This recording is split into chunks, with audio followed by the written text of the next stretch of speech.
Tremon Smith joining us here in the Hyundai Texans Radio Studio, and it's your first time in the renovated studio. I don't know if you noticed the difference here. It looks very nice, yeah. Okay. Y'all definitely had some interior designers in here. What, you don't think we did this? No, it's not a man's job. That's definitely not our job. Tremon, I always wonder this.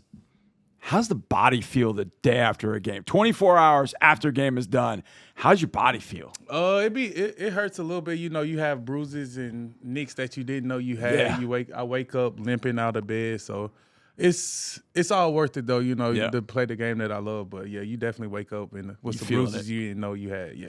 All right, what's it like getting in the fray? Derek goes down. Unfortunately, you come in and play a whole lot more than maybe you expected. So tell us about that. How was it for you to be out there, part of the group? Oh, it was fun. It's sad that Sting went down. You know, I never want to get in the game on that way, but it is my job to be a professional and stay ready. So just me being ready, you know, attacking the week like I was playing those 60 snaps regardless. So just staying ready for the coaches and just being that reliable option. Tremon, defensively, after they have that 58-yard drive, you guys basically, I want to say, shut them down for the rest of the game. You know, they get that last play to Brian Thomas Jr., but you guys basically kept them in check. What was kind of going on in the huddle? How confident were you guys kind of going through it? Because you're really shutting them down. Yeah, the big focus this week was just our eyes and just finishing and dominating position. So I feel like we just, as a team, as a defense, took that really into consideration and just we was real good with our eyes and just being on our techniques. When people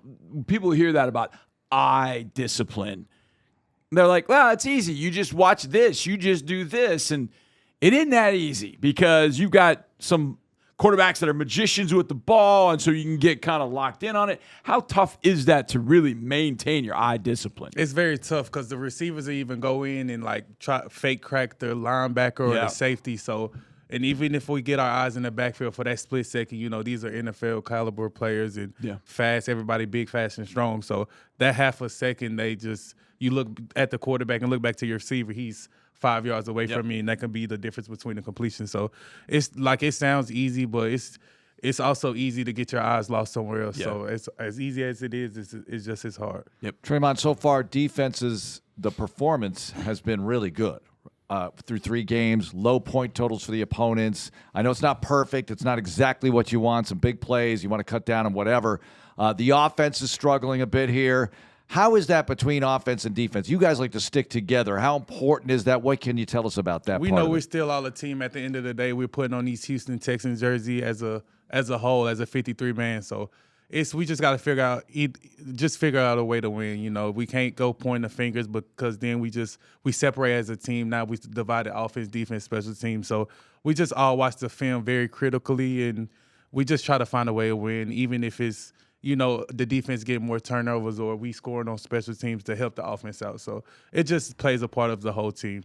Is it one of those things, Tremon, where it almost might not be a bad thing to play on a Thursday night to kind of get that bad feeling out, to get on the field again, as opposed to having to wait all the way till Sunday at noon to get back on the field and kind of get that loss behind you in a sense? Yeah, you know, we're just ready to flush out these losses and once we get this first win, though, and we get the rolling, we know what we got ahead of us. It's still a long season, so we're not in panic mode as the outside world making it seem like. I'm just glad we're close-knit as we are. Yeah. Tell me about special teams, because as a return man, first of all, you got Noel next to you. He's doing a good job so far. How's he doing for a rook? He's doing outstanding. You wouldn't even know he's a rookie. He's just picking up on the schemes, and he's understanding what the kickoff team or the punt team is doing. So that helps our blocks out a lot, and he's just helping us with his stem and all that stuff. So, and the decision-making as a kick returner now as opposed to a few years ago, it's a lot different, isn't it? Yeah, they're making it tough on us, and which we pride in, you know, because we wanted to have that kick return as a returner. We want to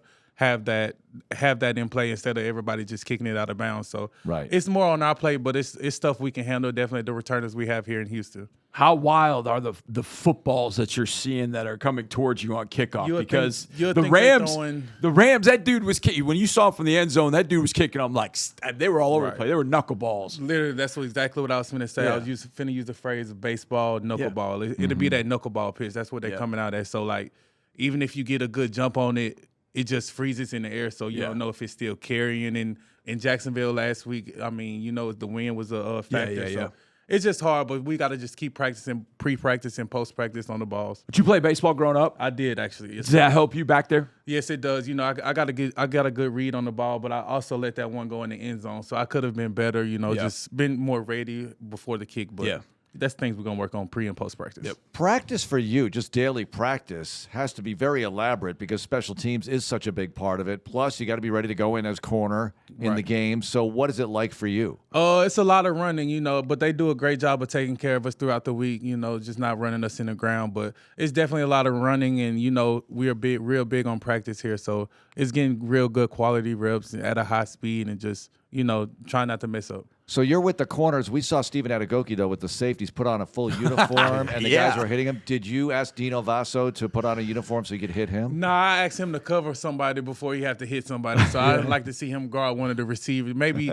throw Ben in the full outfit, you know, let them run some one-on-ones or something like that. That'd be fun to watch instead of That'd be tackling. good. I can't believe I want to admit this. I once did that as a coach, and my players decided to take all kinds of shots at me. I looked on my computer, Tremon, and I got a sticker of Sean Taylor. He's one of my favorite players, watching him grow up and become a Hurricane. I know a lot of safeties talk about, hey, Sean Taylor was my guy growing up. For you, who was your guy growing up? Safety position. I'll say, well, not safety position, but just who was back. your player, defensive back that you kind of watched growing up? Eric Berry. I remember him. Yeah. 14 at Tennessee. Yep. I was Tennessee. probably 8th, 9th grade, I want to say roughly. And then I got drafted to Kansas City, so That's he right. was there. That was one of his last years in Kansas in the league. Yeah. So seeing him, I'm just like nervous. I'm asking everybody, like, what do I do? Do I say what's up to him? And it was a real big eye opener. But like, my favorite player growing up was definitely Eric Berry as a defensive Who were some of the guys that you watched maybe growing up that you maybe kind of pulled some things for your game from as you watched them? Tyrann, Mathieu, and I also was able to play on the same side of the ball as him in Kansas City that in 2019. Yep. Offensively, I say Cam Newton when he was in Auburn 2010. That's when I was playing quarterback in high school. So he was kind of big to me. And did you want to dress like Cam when you grew up? Yeah, on the field, I did. You know, I had this real high top cleats on. You know, I had the flak jacket and all that, trying to make myself look as big as possible. Off the field, no. Off the field, no. I was still myself off the field, but just on the field, I tried to turn into Superman. Yeah, Cam's got a little bit of style. Yeah, it's crazy style. Yeah, but, you know. That's a big dude. That is a big dude. I mean, we played him in 2015. I'll never forget. We had like 3 defensive backs that were kind of doing their pre-game stuff, kind of pre-game, and they all ran by him. And Cam came bouncing out. He had the Superman like undershirt, and they literally, it's like that meme of the guy with the girl, and the guy's like looking back at the girl while he's holding hand. They were all looking back at him like, oh my god, he's a big human being. I actually seen him while he was in college at Auburn. I went on a visit, so. And I just remember then, I'm like, this is a huge guy. You're facing another Cam on Sunday. That's Cam Ward of the Tennessee Titans. He's a rookie quarterback, so kind of unpredictable, right? With rookies, you don't know what they're going to do. You know he's a lot of talent, so you got to be ready for anything. Right, and you know he can just sling the ball. You know his arm power, his throwing power is probably his biggest thing he got going for him. So he can make any throw on the football field. So we just really got to play tight coverage and try to make things confusing for him, you know, show him different looks. So that'll be exciting to come this coming Sunday. Tremon, both Cams. Cam Newton did it when he was playing, and Cam Ward does it. He'll extend to play. Right. You think it's over, and then all of a sudden he pops out, and he's running the other way. He had a touchdown a couple weeks ago. I think it was against the Rams where he threw one all the way back. How tough does that make it on you guys in the back end?